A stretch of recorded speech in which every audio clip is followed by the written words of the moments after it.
আসসালামু আলাইকুম ভিউয়ার্স। আজকে আমরা আসছিলাম ফেমাস কাপল পেজের ভিডিও করার জন্য।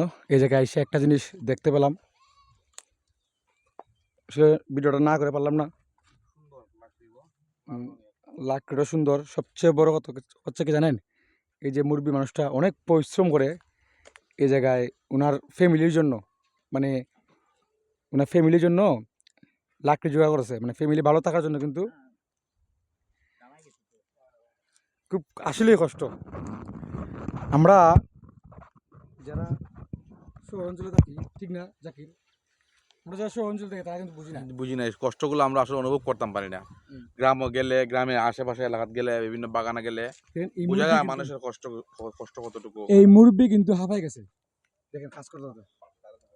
আসলে ওনার কষ্ট দিকে আমি গাড়িতে যেতেছিলাম, ওনার কষ্ট দিকে ভাবলাম একটু শেয়ার করে নি। আমার অনেক কষ্ট লাগতেছে, অনেক পরিশ্রম করে উনি তার জীবিকা নির্বাহ করতেছে। আমরা টাকা পয়সা অযথা বিভিন্ন কাজে ব্যয় করি, খরচা করি, কিন্তু আসলে হিসাব করে আমরা করতাম পারি না, চিন্তা করি না সামান্য 500-200 টাকা রুজু করতে কতটুকু কষ্ট হয়।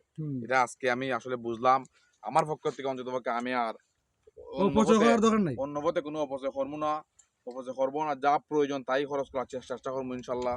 আজকে আমার খুবই খারাপ লাগতেছে মুরব্বীর দিকে, উনি খুব কষ্ট করতেছেন। আসলে আমার খুব কান্না পাইতেছে, আসলে আমি ভাষা বোঝাতে পারতেছি না। স্বাভাবিক, দেখো আজকে সারাদিন তুমি কত টাকা খরচা করছো, কিন্তু এই লোকটা এখানে দেখেন গাছের একটা হাড়ি। এই গাছটা কি গাছ চাচা? রঙি গাছ। রঙিল গাছ কিন্তু অনেক শক্তিশালী হয়, মানে এই যে কাঠটা অনেক শক্ত সুন্দর লাল লাল কালার। খুব দেখুন দেখি কেন শক্তি লাগে, দেখি লাগেনি বা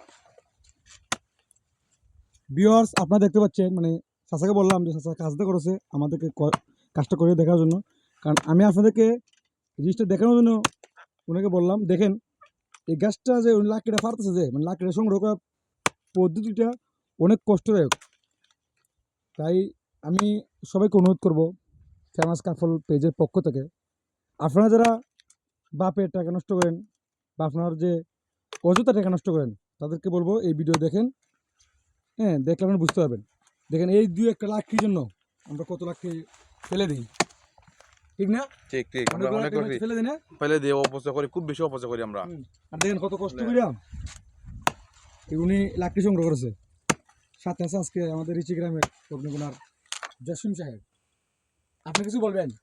কি আর বলবো, আসলে গরিব মানুষ তো, গরিব মানুষের কি কষ্ট আসলে আমরা না দেখলে বুঝতাম পারি না। আজকে আইছিলাম চা বাগানে ফেমাস কাপড়ের উদ্দেশ্যে, কিন্তু আইসা দেখতেছি যে অবস্থা, আসলে এই দেশের মানুষের জন্য কোনো কিছু করতে পারতেছি না বলে অনেক কষ্ট লাগতেছে। যাই হোক, আমরা দোয়া করি ওনার জন্য, আল্লাহ পাক রব্বুল আলামিন যেন ওনাকে খুব সুস্থ রাখেন, উনি যাতে সুন্দরভাবে চলতে পারেন, এই দোয়াই কামনা রইল। আপনার নামটা জানি কি? অরুণ। অরুণ। অরুণ, আপনার টাইটেল কি জানি? তেলেঙ্গা। কালাঙ্গা, অরুণ কালাঙ্গা। আর এই জায়গাটা আমরা যে জায়গায় চা বাগান আসছে, এই জায়গার নামটা কি? এটাকে ধরা যায় রতনপুর, আর এটা চা বাগান আমরা নোয়াপাড়া চা বাগান রতনপুর এরিয়া, ঠিক আছে না, মাধবপুর। যাই হোক ভিউয়ার্স, ভিডিওটা শেয়ার করে দিবেন, আর এই মানুষগুলোর জন্য একটু দোয়া করবেন। সবাই ভালো থাকবেন। আমরা ফেমাস কাপলের পক্ষ থেকে আপনাদেরকে সারা ওয়ার্ল্ড ঘুরিয়ে দেখাবো এবং বিভিন্ন জিনিস দেখানোর চেষ্টা করবো। Tata, bye bye.